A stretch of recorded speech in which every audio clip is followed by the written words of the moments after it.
Shalom Bapak Ibu Saudara yang terkasih dalam Tuhan Yesus Kristus. Berjumpa kembali di ibadah Minggu GKN Gloria pada tanggal 10 Mei 2020. Kita masih dalam kondisi yang sama, ibadah online. Dan saat ini saya mengundang Bapak Ibu Saudara dimanapun kita berada, di rumah, di kos. Mari kita mulai ibadah kita hari ini, kita mau angkat pujian. Kita mau meninggikan Tuhan, kita mau memuliakan Tuhan pagi hari ini. Kita mau menyembah Dia. Di hadirat-Mu Tuhan kami rindu. Di hadirat-Mu Tuhan kami rindu menyembah-Mu Tuhan. Terima kasih Tuhan Yesus.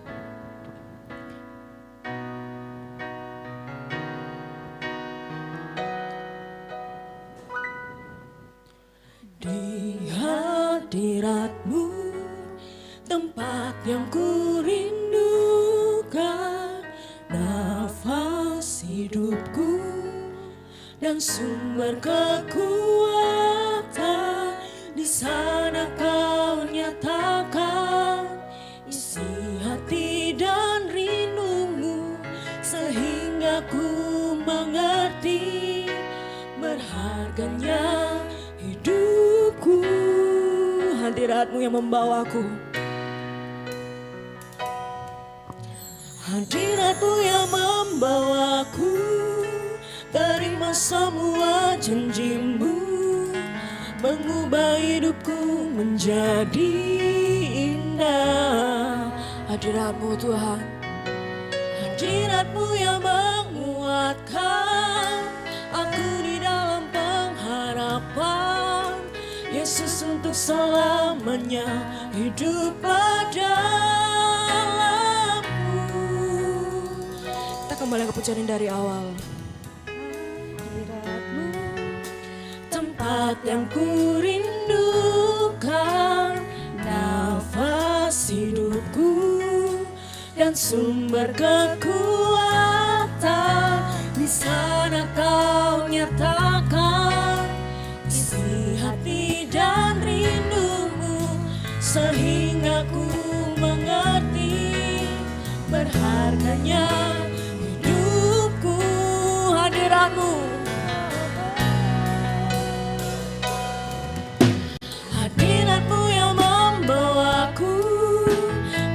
semua janji-Mu, mengubah hidupku menjadi indah. Hadirat-Mu yang menguatkan aku di dalam pengharapan. Yesus, untuk selamanya hiduplah dalamku. Hadirat-Mu, hadirat-Mu yang membawaku. Terima semua janji-Mu, mengubah hidupku menjadi indah. Hadirat-Mu yang menguatkan aku di dalam pengharapan.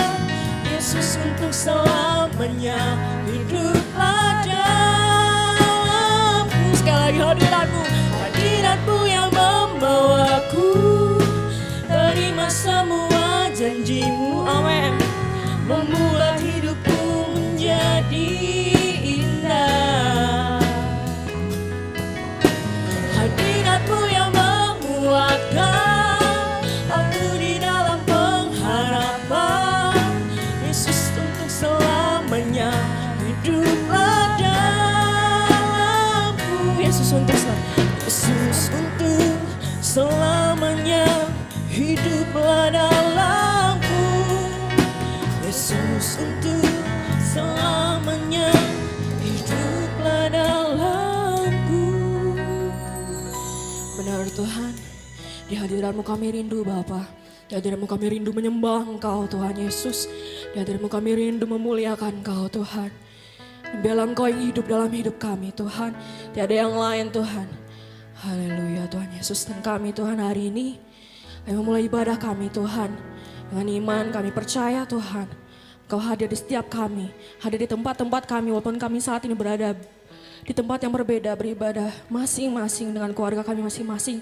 Bahkan sendiri di kamar kos kami Tuhan. Tapi kami yakin dan percaya Bapa, Engkau tetap hadir bersama dengan kami Tuhan Yesus. Terima kasih Bapa. Kami serahkan seluruh rangkaian ibadah pagi hari ini ke dalam tangan-Mu Tuhan. Dan Engkau yang bertata atas setiap segala pujian dan hormat kami hari ini Tuhan Yesus. Terima kasih Bapa. Dalam satu nama, kami berdoa di dalam nama Tuhan Yesus Kristus.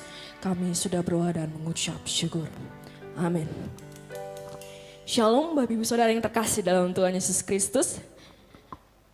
Apapun kondisi kita saat ini, kita tidak bisa beribadah bersama. Sudah beberapa minggu terakhir kita beribadah di kos kita masing-masing, di rumah kita masing-masing. Tapi yakin dan percaya ada waktunya nanti kita bisa berkumpul lagi, kita bisa bersorak-sorai bersama lagi memuji Tuhan di tempat ini bergereja bersama-sama. Tapi bila itu tidak mengurangi rasa sukacita kita untuk memuji dan menyembah Tuhan. Amin Bapak Ibu Saudara.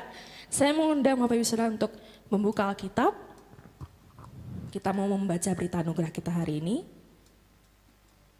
Berita anugerah kita hari ini diambil dari Zefania 3 ayat yang ke-17. Zefania 3 ayat yang ke-17. Mari kita baca bersama-sama dalam hitungan yang ketiga. 1, 2, 3. Tuhan Allahmu ada di antaramu sebagai pahlawan yang memberi kemenangan. Ia bergirang karena engkau dengan sukacita. Ia memperbaharui engkau dalam kasih-Nya. Ia bersorak-sorak karena engkau dengan sorak-sorai. Sekali lagi kita baca bersama. 1, 2, 3. Tuhan Allahmu ada di antaramu dengan sebagai pahlawan yang memberi kemenangan. Ia bergirang karena engkau dengan sukacita. Ia memperbaharui engkau dalam kasih-Nya. Ia bersorak-sorak karena engkau dengan sorak-sorai. Puji Tuhan. Firman Tuhan hari ini mengingatkan kita bahwa Tuhan Allah kita tidak pernah meninggalkan kita. Dimanapun kita saat ini, segala problem, persoalan yang muncul dalam pandemi 19 ini, percayalah bahwa Tuhan Allah selalu ada bersama dengan kita. Mari terus andalkan Tuhan Bapak Ibu Saudara. Percaya bahwa tidak ada badai yang tidak berlalu, tidak ada hujan yang pada akhirnya selesai. Semua hujan akan selesai dan akan berganti dengan pelangi yang indah. Tuhan sudah janjikan, janji Tuhan iya dan amin. Percayalah bahwa Tuhan dengan kasih-Nya akan terus menenangkan kita dalam menghadapi hari-hari ke depan. Mari terus andalkan Tuhan dan percaya Tuhan berperang ganti kita untuk melawan setiap problem persoalan kita. Amin. Kita mengangkat pujian kembali. Kita mau menyembah Tuhan. Kita mau katakan bahwa Yesus Kristus Tuhan kita. Dia yang layak terima segala pujian kita. Dia yang layak kita tinggikan. Dia yang layak kita sembah. Mari kita memuji Tuhan lebih lagi. Kita mau mengangkat pujian lebih lagi. Kita mau menyembah Tuhan lebih lagi.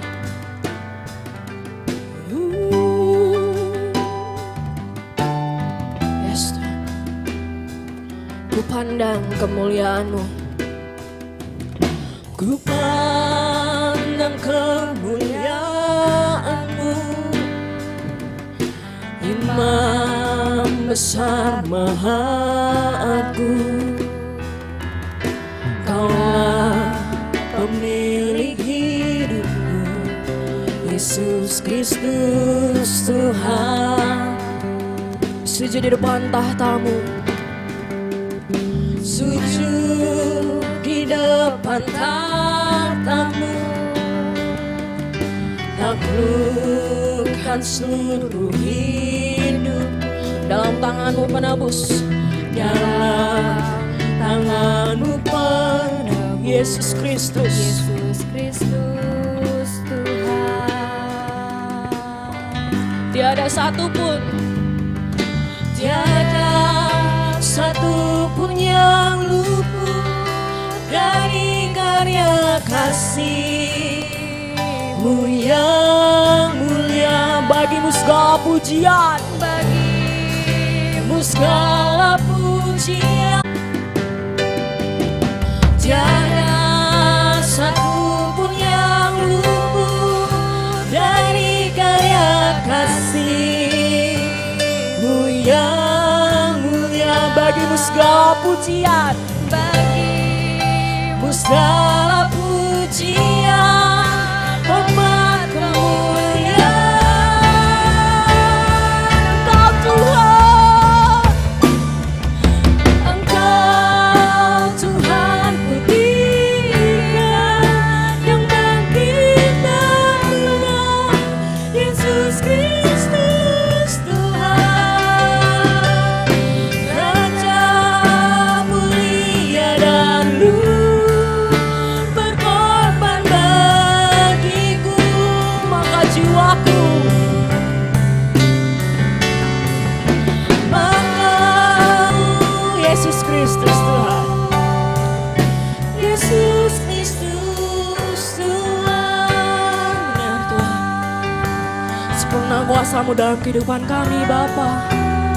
Yes Tuhan, Kau Yesus Kristus Tuhan yang bertata atas setiap hidup kami Tuhan.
Tiada satu pun yang luput dari karya kasih-Mu yang mulia. Bagimu segala pujian, bagimu segala pujian, pujian, hormat kemuliaan.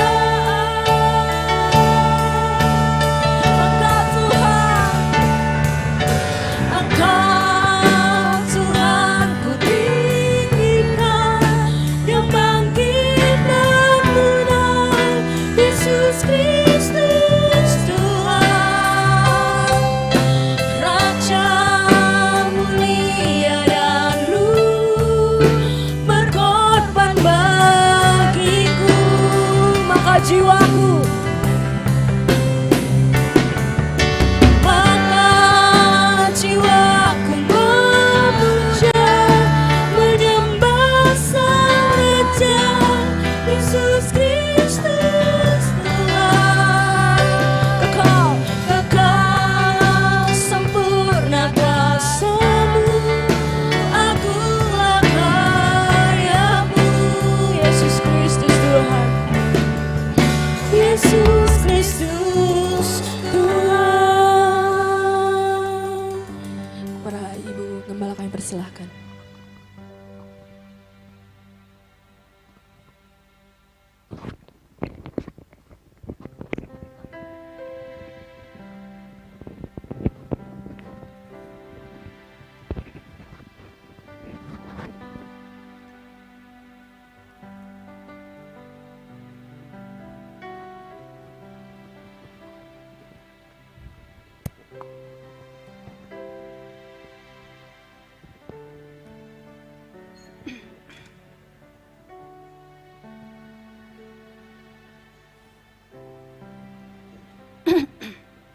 Shalom, Bapak Ibu yang kekasih dalam Tuhan. Mari kita pada pagi hari ini belajar bersama-sama dari satu bagian firman Tuhan. Tapi sebelumnya mari kita bersatu dalam doa. Bapa Surgawi, sungguh kami mengucap syukur ya Tuhan, kalau pada pagi hari ini kami boleh berkumpul di rumah-Mu dan dari tempat kami masing-masing Tuhan, untuk kami boleh bersama-sama beribadah. Dan kami juga bersyukur pagi hari ini kami akan menerima firman-Mu yang akan menjadi kekuatan jiwa kami ya Bapa.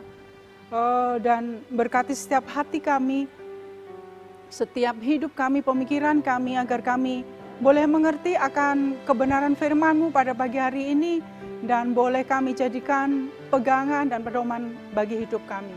Terima kasih, dalam nama Tuhan Yesus kami sudah berdoa dan mengucap syukur. Amin. Sekali lagi shalom. Bapak, Ibu, Saudara, beberapa waktu yang lalu saya dikejutkan dengan sebuah wawancara di stasiun televisi. Reporter itu mewawancarai seorang bapak di Klaten. Bapak itu mengalami di PHK dari tempat bekerjanya karena situasi COVID-19 ini. Dan yang memilukan hati saya adalah Bapak itu akan menjual ginjalnya karena untuk memenuhi kebutuhan keluarganya gitu ya. Dia mempunyai 4 orang anak. Kalau dalam situasi yang sekarang kita bisa membayangkan betapa sulitnya begitu. Situasi seperti sekarang, kemudian tidak ada pekerjaan dengan 4 orang anak, itu sangat berat. Dan saya pikir banyak sekali para pekerja, para buruh yang menangis gitu ya di situasi sekarang. Banyak perusahaan berhenti, banyak orang yang kelaparan gitu. Dan semuanya karena dampak dari COVID-19 yang harus kita hadapi sekarang ini, pandemi yang harus kita hadapi sekarang ini. Nah, tindak kejahatan pun meningkat di mana-mana karena kita tahu bahwa orang yang lapar itu, perut yang kosong itu tidak lagi bisa melihat yang benar atau tidak gitu, yang haram atau halal gitu. Nah, Bapak, Ibu, dan Saudara, situasi yang menyedihkan, situasi yang sulit, situasi yang terpuruk, tidak ada lagi pengharapan. Tapi pada pagi hari ini bagaimana dengan kitab 2 Tawarikh yang akan menolong membuka wawasan kita untuk melihat ada pengharapan di tengah-tengah situasi sulit, terpuruk, bahkan pengharapan di situasi yang sebenarnya tidak ada lagi alasan untuk kita bisa berpengharapan. Nah, oleh karena itu mari Bapak Ibu Saudara, pagi hari ini kita akan bersama-sama baca dari 2 Tawarikh pasal yang ke-36 ayat 1 sampai dengan 23, tapi kita akan baca ayat 11 dan 23 saja. Saya beri tema renungan kita pada pagi hari ini adalah pengharapan di situasi yang tak berpengharapan. Pengharapan di situasi yang tak berpengharapan. Mari sama-sama buka 2 Tawarikh pasal yang ke-36 ayat 11 sampai yang ke-23. Ada pionir yang bisa menolong untuk membacakan?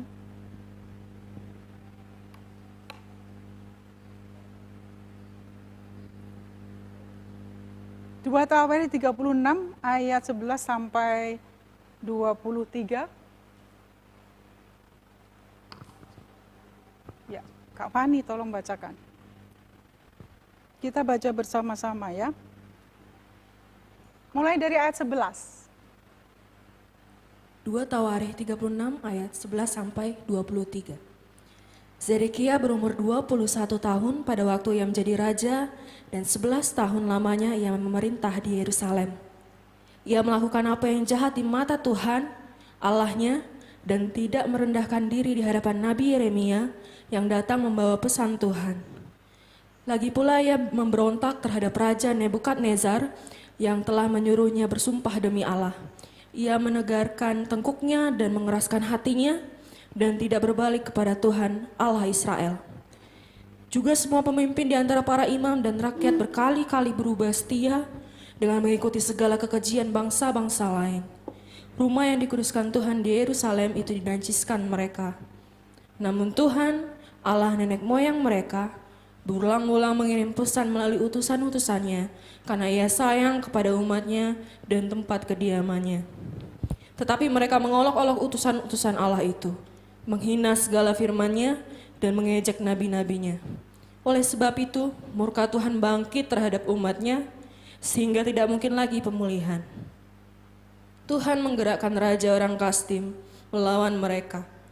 Raja itu membunuh teruna mereka dengan pedang dalam rumah kudus mereka, dan tidak menyayangkan teruna atau gadis, orang tua atau orang ubanan. Semua diserahkan Tuhan ke dalam tangannya. Seluruh perkakas rumah Allah yang besar dan yang kecil, serta harta benda dari rumah Tuhan, harta benda raja, dan harta benda para panglimanya, semuanya dibawanya ke Babel. Mereka membakar rumah Allah, merobohkan tembok Yerusalem, dan membakar segala puri dalam kota itu dengan api, sehingga musnahlah segala perabotannya yang indah-indah. Mereka yang masih tinggal dan yang luput dari pedang diangkutnya ke Babel, dan mereka menjadi budaknya dan budak anak-anaknya sampai kerajaan Persia berkuasa. Dengan demikian genaplah firman Tuhan yang diucapkan Yeremia, sampai tanah itu pulih dari akibat dilalaikannya tahun-tahun sabatnya, karena tanah itu tandus selama menjalani sabat, hingga genaplah 70 tahun. Pada tahun pertama zaman Kores, raja negeri Persia, Tuhan menggerakkan hati Kores, raja Persia itu untuk menggenapkan firman yang diucapkan oleh Yeremia, sehingga disiarkan di seluruh kerajaan Kores secara lisan dan tulisan pengumuman ini. Beginilah perintah Kores, raja Persia. Segala kerajaan di bumi telah dikaruniakan kepadaku oleh Tuhan, Allah semesta langit. Ia menugaskan aku untuk mendirikan rumah baginya di Yerusalem yang terletak di Yehuda. Siapa di antara kamu termasuk umatnya, Tuhan Allahnya menyertainya, dan biarlah ia berangkat pulang. Amin. Terima kasih. Bapak Ibu Saudara, dua Tawarikh ini menceritakan sejarah kerajaan Yehuda sejak zaman Salomo tahun 970 sebelum Masehi hingga zaman Sedekia tahun 586 sebelum Masehi. Yang berlangsung selama kira-kira 400 tahun, cukup lama ya. Di dalam kitab ini kita melihat berbagai masalah di sini Bapak Ibu Saudara. Kalau sebelumnya empat raja terakhir di kitab dua Tawarikh ini, Raja Yoahaz di situ ya, ayat 1. Raja Yoahaz, Raja Yoyakim, hampir sama, Yoyakin dan Yoyakim dulu, sorry. Yoahaz, Yoyakim, dan Yoyakin. Kemudian baru Raja Sedekia. Nah, tiga raja sebelum Sedekia melakukan apa yang jahat di mata Tuhan. Dan termasuk juga raja keempat sebelum, raja terakhir maksud saya di dua Tawarikh ini, pasal 36 ini, adalah Raja Sedekia yang membawa runtuhnya kerajaan Yehuda. Nah, Bapak Ibu Saudara, kalau melihat sebuah kerajaan yang runtuh gitu ya, kota yang runtuh sudah tidak berpenghuni lagi, rasanya ya ngeri pasti ya.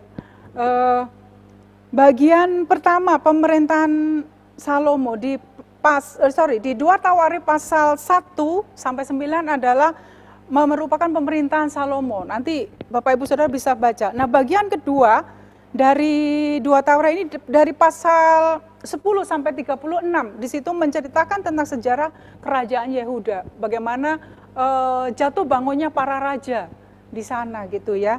Dalam memimpin kerajaan itu. Ada raja yang baik, ada raja yang jahat, ada raja yang mencari Tuhan, ada raja yang menyembah dan beribadah kepadanya, tapi juga ada raja yang meninggalkan Tuhan, bahkan menyembah ilah lain, menyembah berhala begitu ya. Banyak raja yang menyembah berhala yang menurut saya ngeri, mempersembahkan anaknya menjadi korban korban bakaran.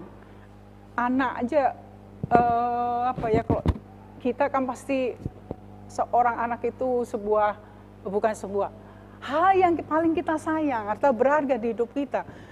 Oleh para raja itu mereka mempersembahkan anaknya sebagai korban bakaran, ngeri ya, dibakar di perapian untuk dewa-dewa mereka. Itu sangat mengerikan sekali. Ada raja yang berharap pada Tuhan juga, tapi ada raja yang mengharapkan manusia. Ada raja yang taat kepada Tuhan, tapi ada raja yang bergabung kepada musuhnya Tuhan, jadi malah memusuhi Tuhan gitu. Ada raja yang ditolong dan diberikan kemenangan oleh Tuhan, tapi ada juga yang dihukum dan dikalahkan oleh musuh-musuh Tuhan. Karena apa? Karena mereka tidak mau taat kepada Tuhan. Syaratnya sebenarnya satu saja, Bapak Ibu Saudara. Tuhan mau hidup kita hanya menyembah Tuhan Allah kita saja.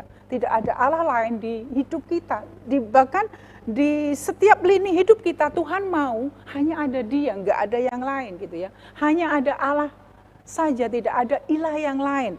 Nah, Bapak Ibu Saudara, di pasal 36 ini kita tadi sudah saya ungkapkan, ada 4 raja, pemerintahannya sangat singkat gitu ya, hanya ada yang 3 bulan memerintah. Yoas hanya 3 bulan memerintah, Yoyakim, Yoyakin, dan Sedekia.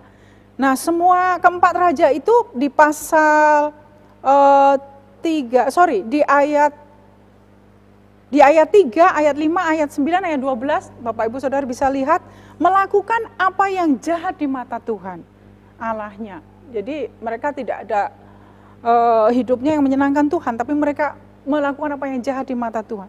Nah, para raja ini akhirnya mendapat hukuman Allah dan dibuang ke Babel. Kalau Bapak Ibu Saudara baca di ayat 4, ayat 6, ayat 10, ayat 20, Saudara bisa lihat di sana bagaimana Tuhan mendatangkan hukuman bagi para raja dan akhirnya mereka menjadi budak ya, menjadi tawanan, dibawa ke Babel. Kecuali Raja Yoyakim, karena sebelum dibawa ke Babel dia sudah meninggal, sudah mati.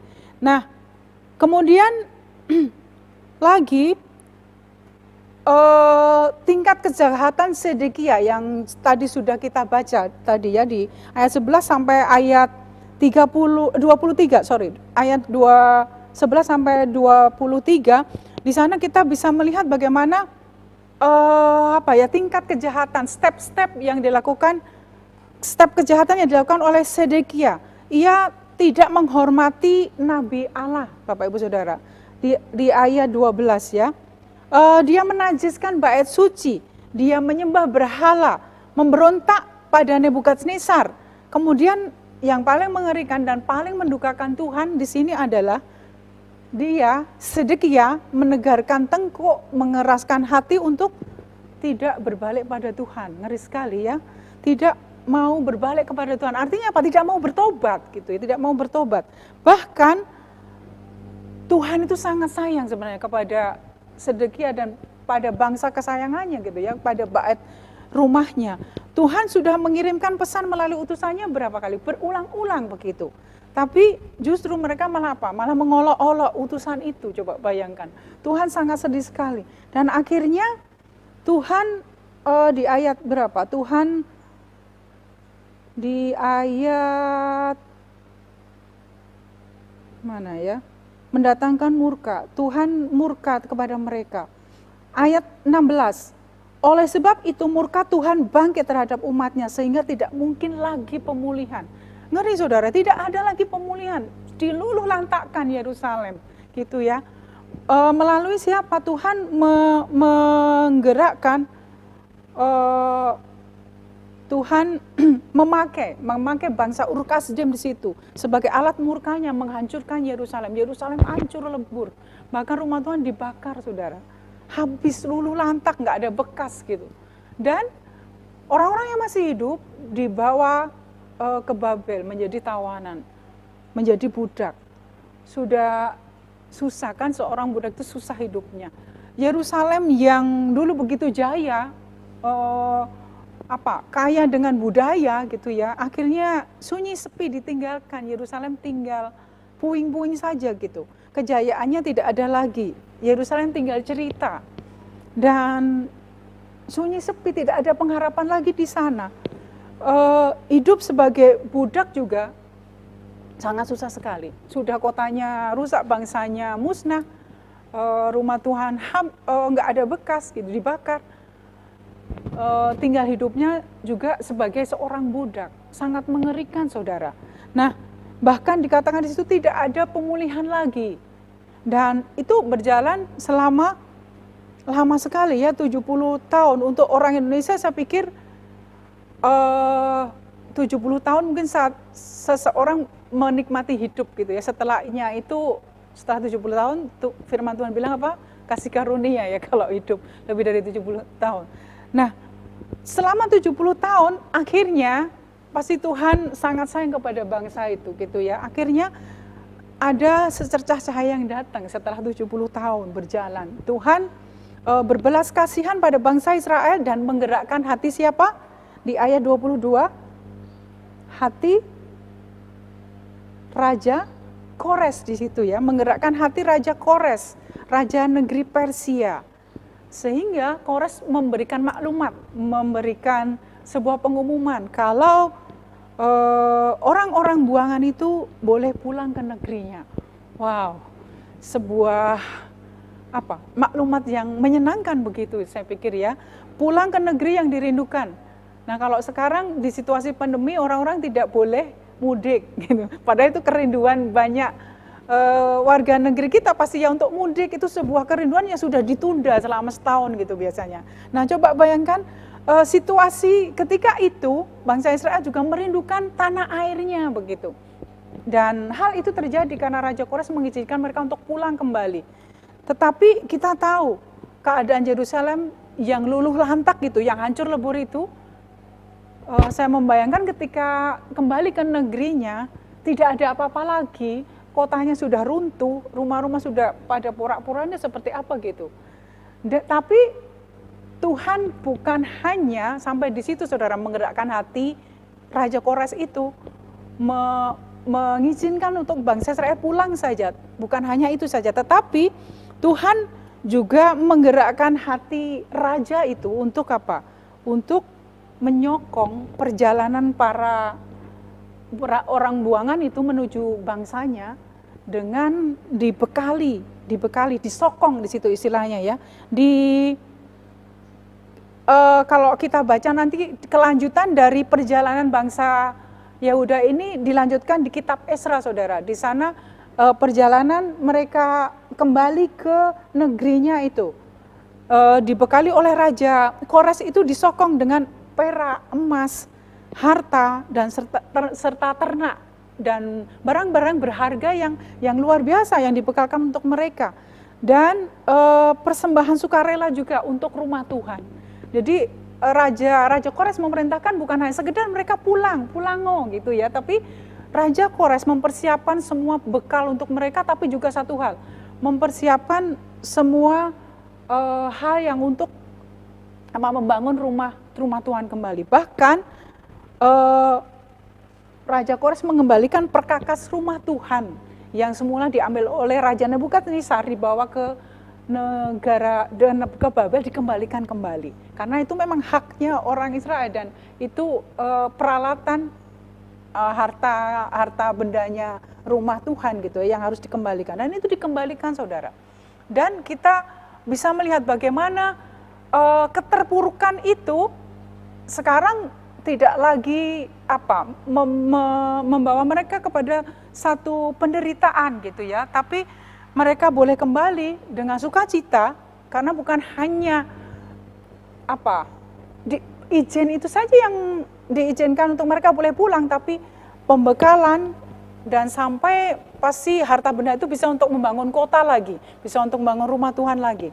Dan itu yang terjadi, sesuatu pemulihan terjadi secara luar biasa ketika Tuhan bergerak gitu ya, mampu menggerakkan hati, mampu memberikan recovery, pemulihan di segala bidang. Saya berpikir seperti itu. Nah, Bapak Ibu Saudara, pelajaran apa yang dapat kita pelajari dari kisah Sedekia dan bangsa Yehuda ini? Saya melihat ada beberapa. Yang pertama adalah sedalam apapun kejatuhan dosa kita, jika kita bertobat Tuhan ampuni. Yang pertama, sedalam apapun kejatuhan dosa kita, jika kita bertobat Tuhan pasti ampuni.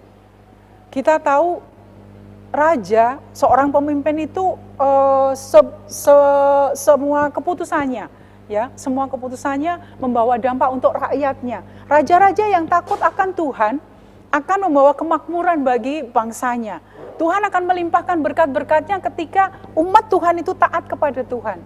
Nah, demikian juga bangsa Yehuda yang sudah demikian jatuh dalam dosa, menyembah berhala, bahkan memberikan persembahan anaknya gitu sebagai korban bakaran, itu juga dilakukan para raja di situ. Itu memilukan hati Tuhan, membuat hati Tuhan minta maaf muak gitu ya kepada kehidupan seperti itu.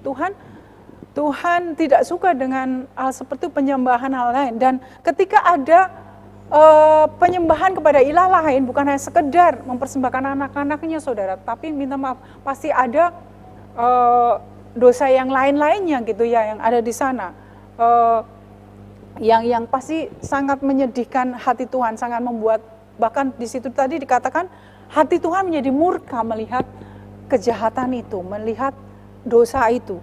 Tapi Tuhan Allah kita yang penuh dengan kesabaran, Tuhan Allah kita yang penuh dengan kasih itu, ketika manusia bertobat, ketika manusia merendahkan diri di hadapan Tuhan, Tuhan akan ampuni. Ada raja sebelumnya juga, Raja Hizkia mengadakan kebangunan rohani secara besar gitu ya di bangsa Israel. Ketika itu dia memperbaharui rumah Tuhan, semua diperbaiki, sistem peribadatan, cara beribadah. Kemudian Raja Hizkia sendiri punya hubungan yang manis, yang intim dengan Tuhan. Dan akhirnya diampuni bangsa itu saudara.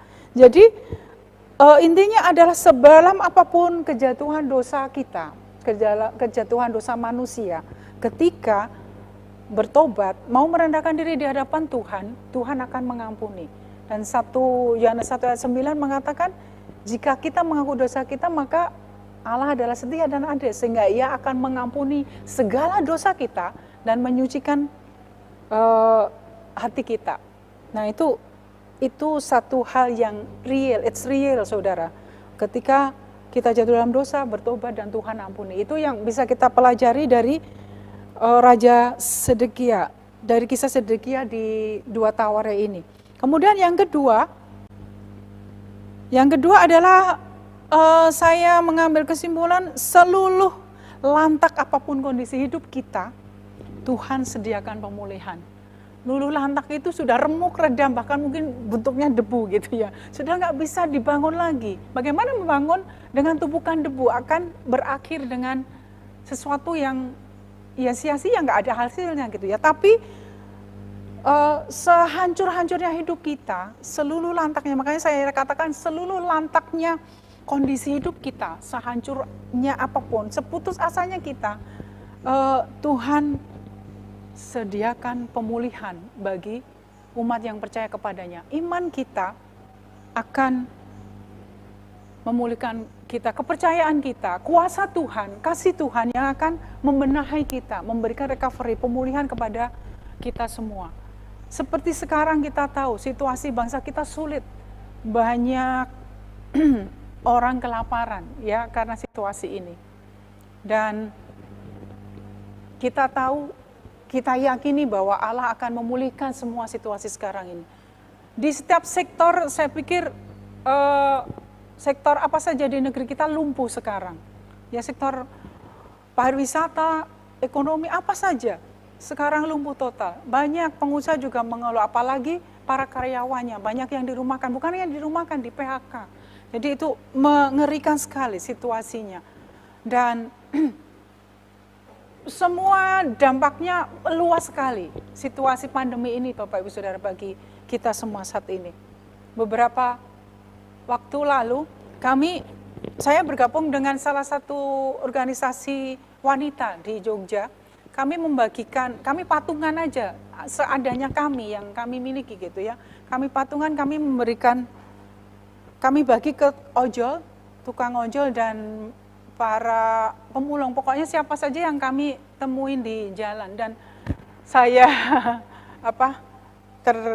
tersentuh gitu ya dengan seorang bapak. Waktu itu kami kasih bantuan itu takut, mungkin takut, kalau nggak tahu, takut ketularan COVID atau gimana, sehingga dia takut. Kami dekat itu nggak mau gitu. Terus kami panggil, Pak, kami tidak apa-apa, kami aman, kami ini, kami sehat, kami bilang begitu. Terus kami kasih ya sedikit apa yang kami bawa itu, Bapak Ibu tahu, Bapak itu menangis dan menciumi apa yang kami kasih, walaupun tidak banyak, sembako sedikit saja gitu. Dia bilang, Bu, terima kasih ya karena ini bisa untuk menyambung hidup kami hari ini. Ini untuk makan anak dan istri saya hari ini. Saya belum dapat apa-apa. Dia seorang pemulung, saudara. Saya belum dapat apa-apa. Hasil yang saya dapat kemarin tidak bisa dijual karena memang tempat di mana dia harus menjual barang-barang rongsokannya tutup. Dan itu menyulitkan dia gitu. Dan dia bersyukur dengan apa sedikit kasih gitu ya yang dia peroleh. Saya pikir itu hanya contoh kecil saja Bapak Ibu Saudara, yang ada banyak sekali di sekitar kita yang kondisinya benar-benar luluh lantak gitu ya. Yang kemarin mungkin bisa makan di resto yang mewah gitu, yang saat ini mungkin tidak bisa punya, tidak memiliki apa-apa, banyak juga gitu. Tapi kita punya Allah, punya Tuhan yang luar biasa di hidup kita Bapak Saudara. Tuhan yang sediakan seluruh apa yang kita perlukan gitu ya. Tuhan bahkan memberikan pengharapan dalam kehidupan kita di tengah-tengah situasi yang tidak punya pengharapan. Di tengah-tengah situasi yang kita tidak tahu harus apa gitu ya. Di tengah-tengah situasi yang ya hanya satu-satunya cara kita berserah sama Tuhan sebagai kekuatan hidup kita, sebagai benteng keselamatan kita, sebagai sumber berkat, sebagai sumber kekuatan hidup kita. Itu saja yang bisa kita lakukan. Yakini bahwa Allah akan memulihkan segala situasi kita saat ini yang secara manusia tidak mungkin, tapi Allah kita adalah Allah yang dahsyat, Allah yang berkuasa atas segala sesuatu, yang akan mampu memulihkan segala sesuatu juga dalam kehidupan kita. Itu yang kedua. Nah kemudian yang ketiga Bapak Ibu, kita sudah mengalami, saya pikir ada banyak kesaksian di grup, di banyak Zoom meeting juga ya, di Google Meeting dan di semua, di Facebook, di semua ada banyak cerita bagaimana Allah memelihara kita di situasi sekarang ini gitu. Bahkan kami juga mengalami itu di tengah situasi pandemik seperti ini, banyak hal stop gitu ya. Kita kaget secara hati kita kaget gitu. Tapi kita tidak menyangka bahwa apa yang kita khawatirkan, apa yang kita takutkan, Tuhan bantah itu gitu, bantahkan dengan sebuah pertolongan yang Tuhan hadirkan di hidup kita. Jadi Tuhan melakukan lebih besar dari apa yang kita takutkan. Tuhan melakukan lebih besar dari apa yang kita khawatirkan. Tuhan melakukan apa yang lebih besar dari apa yang terjadi di hidup kita gitu ya. Pemulihan yang luar biasa yang Tuhan kasih di hidup kita. Yang ketiga, mari kita ceritakan gitu, ceritakan kisah sukacita ini pada sesama kita di luar kita gitu ya, agar mereka juga, agar tidak egois kita, bukan hanya kita yang mengalami recovery itu, pemulihan, pengharapan itu, tapi orang-orang di luar kita juga bisa mengalami apa artinya penyertaan Tuhan, apa artinya berkat Tuhan, apa artinya dilimpahi, disertai, dipelihara oleh Allah kita yang luar biasa itu saudara. Di luar sana ada banyak orang saya pikir saat ini yang mengalami kesedihan, mengalami kehancuran gitu ya. Kehancuran, tidak memiliki pengharapan, hidupnya sangat berat dalam kegelapan bahkan gitu. Bahkan ada yang itu tadi Bapak yang mau jual ginjal itu saya pikir sudah nggak tahu harus apa lagi, mungkin ya itu satu-satunya cara yang dia pikir itu solusi terbaik. Padahal sebenarnya ada banyak solusi ya, ada solusi lagi. Ada yang masih hidup dalam bergelimangan dosa di sana, bahkan tidak bisa keluar dari ikatan dosa itu. Gitu ya. Ada banyak hal lagi yang membelit banyak orang, membelit hatinya, hidupnya, jiwanya tidak bisa mengalami apa artinya damai sejahtera. Bahkan mungkin saat ini banyak orang yang nggak bisa tidur karena mengalami kesusahan, mengalami kepiluan hidup, mengalami keterpurukan gitu ya. Tapi mari ceritakan pengharapan Tuhan di dalam kitab. Ada Tuhan Yesus yang merupakan jalan kebenaran dan kehidupan. Dia hidup, memberikan hari esok buat kita semua. Dan bahkan kita tahu Tuhan sediakan hidup kekal bagi kita semua. Tuhan berikan surga untuk kita. Dalam Tuhan ada masa depan yang penuh dengan pengharapan. Itu saya pikir yang kita alami semuanya ya. Yang sudah kita alami sebagai anak-anak Tuhan. Kita punya pengharapan di dalam Tuhan. Pengharapan yang luar biasa. Nah, saya pikir itu Bapak Ibu Saudara 3 hal yang kita pelajari dari kisah Sedekia pada pagi hari ini. Sedalam apapun, yang pertama, sedalam apapun kejatuhan dosa kita, jika kita bertobat, Tuhan akan ampuni. Mari kita juga yakini bahwa yang kedua, seluruh lantak apapun kondisi hidup kita, Tuhan sediakan pemulihan. Yang ketiga, mari kita ceritakan kasih, sukacita, dan penyertaan Tuhan di dalam setiap kehidupan kita pada orang lain yang ada di sekeliling kita. Biar bukan hanya kita yang diberkati, tapi orang lain di sekitar kita juga mendapatkan berkat sama seperti yang kita alami. Baik, itu saja Bapak Ibu Saudara, Tuhan memberkati kita semua, mari kita bersatu dalam doa. Bapa Surgawi, kami sungguh mengucap syukur ya Tuhan, kalau pada pagi hari ini Tuhan menolong kami belajar dari satu kisah Raja Sedekia ya Tuhan dan bangsa Yehuda, yang mengalami kehancuran, kelululantakan hidup, tapi Tuhan pulihkan secara luar biasa. Kami juga berdoa Tuhan, berdoa untuk semua anak-anak-Mu, semua umat-Mu yang mendengarkan live streaming ini Tuhan dimanapun berada. Apa saja yang menjadi beban hidupnya pada saat ini, apa saja yang menjadi hal yang sedang dialami pada saat ini, kesulitan, kesakitan, keterpurukan, apa saja Tuhan. Kiranya Tuhan berikan solusi ya Bapa. Dan kiranya Tuhan bekerja di dalam setiap kehidupan umat-Mu, mengcover mereka, menolong mereka, memelihara mereka, bahkan Engkau memulihkan Tuhan setiap umat-Mu yang saat ini boleh mendengarkan firman-Mu pada pagi hari ini. Terima kasih Tuhan, hamba percaya Engkau Allah yang luar biasa, Engkau Allah yang dasar dalam hidup kami, Engkau Allah yang memberikan pengharapan yang tidak pernah lekang oleh waktu dalam hidup kami Tuhan. Kami bersyukur untuk itu semuanya.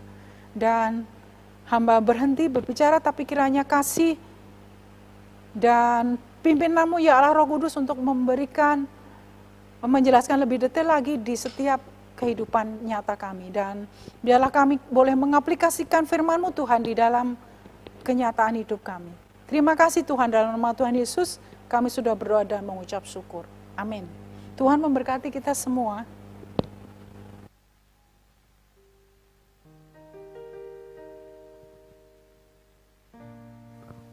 Puji Tuhan, firman yang menguatkan kita kembali Bapak Ibu Saudara. Firman tadi mengingatkan kita bahwa mari terus kita berpengharapan kepada Tuhan, sebab Dialah satu-satunya pengharapan kita saat ini. Mungkin saat ini kita mengalami masa-masa sulit kehidupan kita. Percayalah bahwa kita punya Tuhan yang besar, dan kita akan mampu dan kita akan sanggup dengan kekuatan yang Tuhan berikan untuk melalui hari-hari ini ke depan. Amin. Dan saat ini saya akan menyampaikan warta sejenak untuk ibadah hari ini. Untuk ibadah online minggu depan, tanggal 17 Mei 2020, akan tetap dilaksanakan pada pukul 8.30 sampai dengan pukul 9.30. Mari saya mengundang kembali Bapak Ibu Saudara untuk kembali mengikuti ibadah online minggu depan. Untuk Bapak Ibu Saudara yang rindu memberikan persembahan kasih, misi dan persembahan khusus lainnya, yaitu perpuluhan dan persembahan istimewa lainnya, bisa dikumpulkan terlebih dahulu dan bisa diberikan kepada gereja setelah ibadah raya berlangsung kembali. Tapi untuk Bapak Ibu Saudara yang rindu bisa juga memberi persembahan dengan transfer melalui rekening antar bank yang tertera di layar Bapak Ibu Saudara. Tetap semangat, jaga kesehatan, rajin cuci tangan, sering pakai masker kalau keluar beraktivitas. kurangi aktivitas di luar rumah jika tidak ada keperluan. Dan sampai bertemu di minggu ke depan, dan kita mau angkat pujian kembali untuk mengakhiri ibadah kita. Kita angkat pujian ini sebagai doa kita.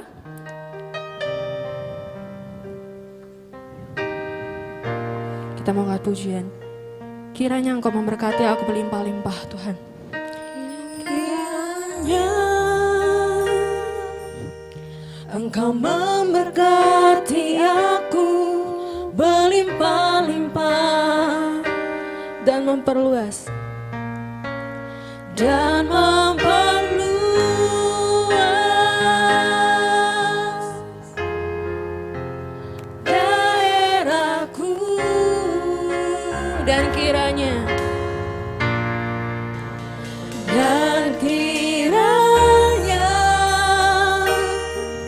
tangan-Mu menyertai aku dan melindungi aku daripada malapetaka, sehingga kesakitan tidak menimpa aku.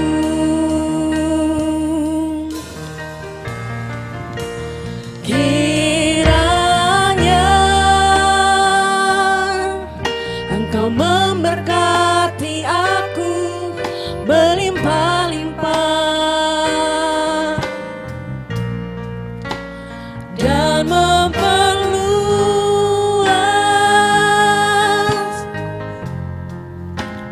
daerahku,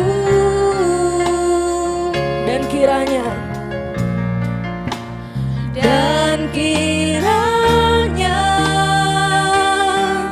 tangan-Mu menyertai aku dan melindungi aku daripada malapetaka, sehingga kesakitan tidak menimpa aku. Kembali ke dalam pujian ini. Kiranya Engkau memberkati aku. Kiranya Engkau memberkati aku berlimpah-limpah dan memperluas daerahku,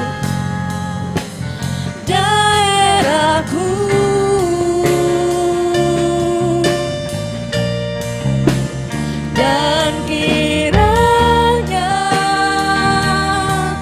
tangan-Mu menyertai aku dan melindungi aku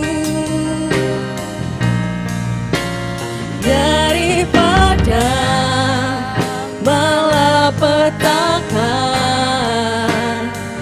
sehingga kesakitan tidak menimpa aku, sehingga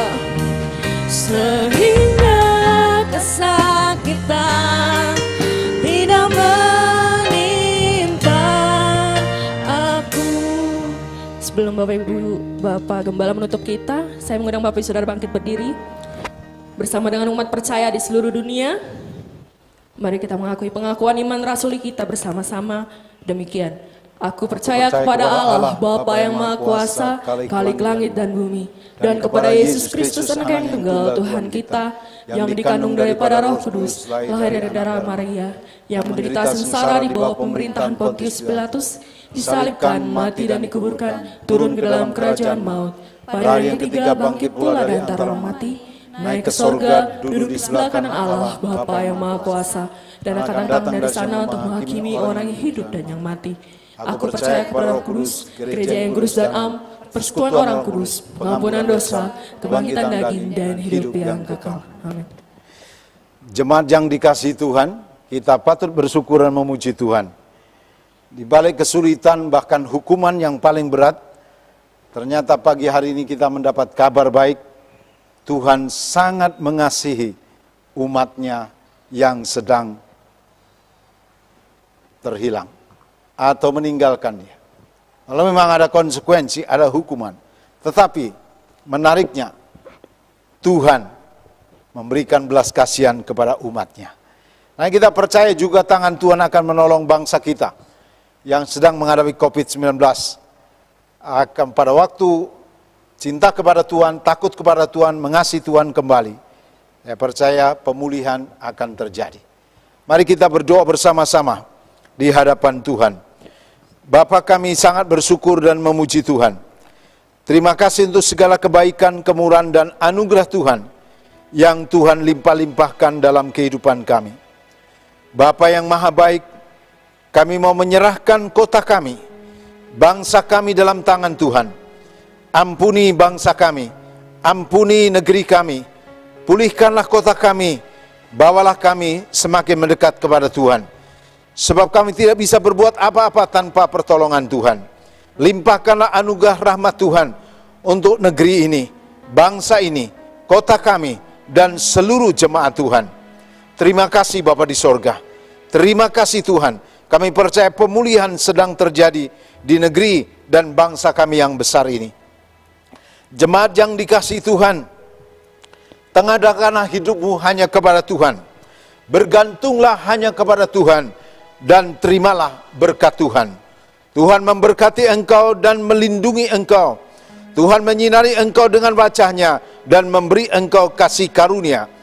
Tuhan menghadapkan wajah-Nya kepadamu dan memberi engkau damai sejahtera. Bapa, terima kasih.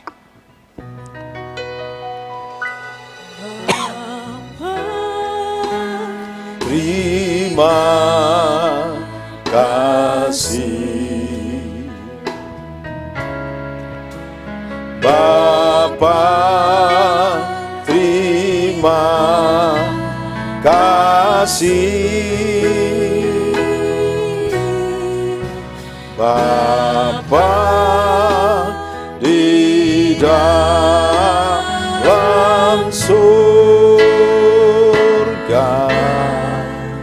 Puji, terima kasih. Amin. Jemaat dipersilakan duduk dan bersaat teduh sejenak.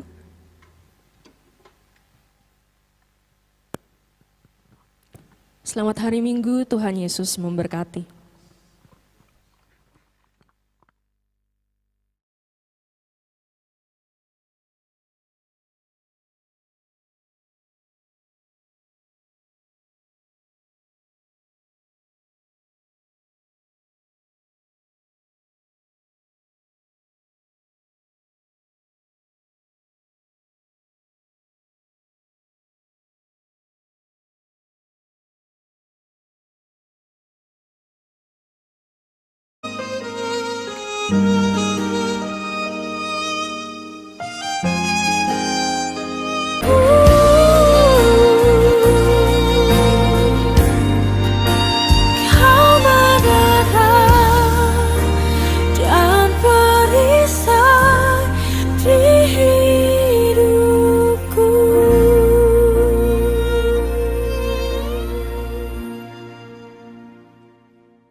mujizat-Mu nyata, selalu ada, tak pernah berubah. Namun aku lebih perlukan kekuatan-Mu menopang hidupku. Ku percaya berkat-Mu melimpah, takkan pernah kekurangan aku. Namun aku lebih perlu hati yang bersyukur, hati yang percaya bahwa segalanya akan indah pada waktunya.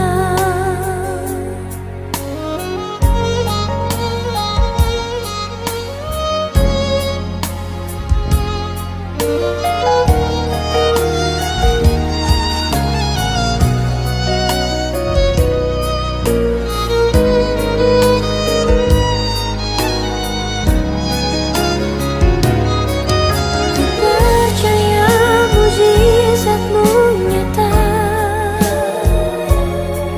selalu ada, tak pernah berubah. Namun aku lebih perlukan kekuatan-Mu menopang hidupku. Ku percaya berkat-Mu melimpah, takkan pernah kekurangan aku. Namun aku lebih perlu hati yang bersyukur, hati yang percaya bahwa segalanya akan indah pada waktunya.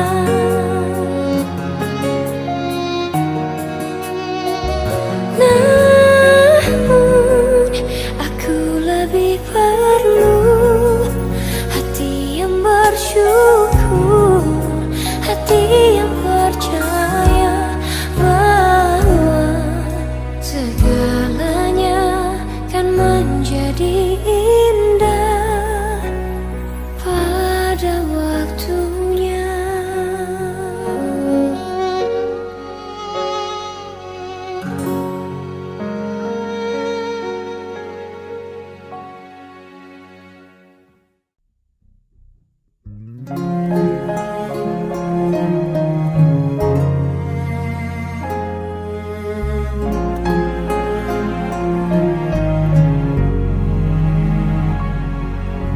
Tak terbatas kuasa-Mu Tuhan, Kau pegang seluruh hidupku.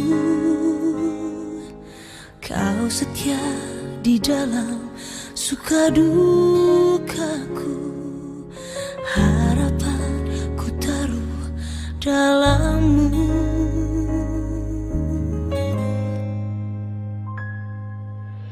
Mataku tertuju padamu,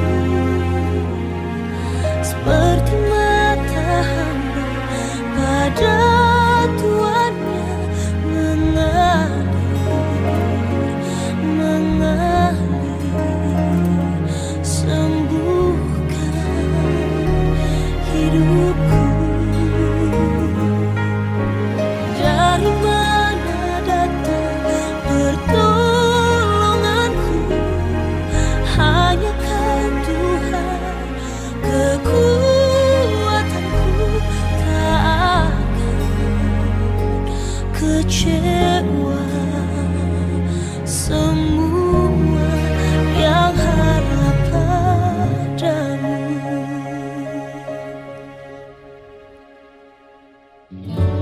Tak terbatas kuasa-Mu Tuhan,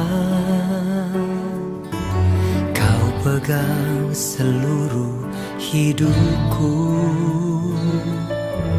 Kau setia di dalam suka dukaku, harapanku taruh dalam-Mu.